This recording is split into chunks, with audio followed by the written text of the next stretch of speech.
शिंदे गटाचे नेते आमदार संजय गायकवाड यांनी संसदेचे विरोधी पक्षनेते खासदार राहुल गांधी यांचे अमेरिका दौऱ्यादरम्यान आरक्षणासंदर्भात दिलेले वक्तव्य न तपासता अडाणी पद्धतीने केलेल्या टीकेचा मी जाहीर निषेध व्यक्त करतो। तसेच संजय गायकवाड यांना आलेला पैशाचा व सत्तेचा माज जनता व काँग्रेस पक्ष येणाऱ्या काळात उतरवल्याशिवाय राहणार नाही, असा इशारा खासदार बळवंत वानखेडे यांनी संजय गायकवाड यांना दिलाय। संजय गायकवाड जो मुख्यमंत्री एकनाथजी शिंदे यांच्या लाळानं वाया गेलेला हा अडाणी राहुलजी गांधी यांची जीभ शाटून आणणाऱ्यांना बक्षीस देण्याचं जाहीर करते।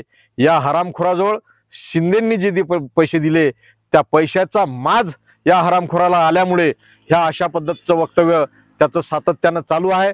अनेक वेळा अशा पद्धतीनं तो वक्तव्य करते, त्याचीही कुठेतरी जिरवा लागेल आणि येणाऱ्या काळात काँग्रेस पक्ष त्याची जिरवणार आहे, हेच मी या प्रसंगी सांगतो। तुम्हाला काय वाटते कमेंट करा, लाईक करा आणि शेअर करा।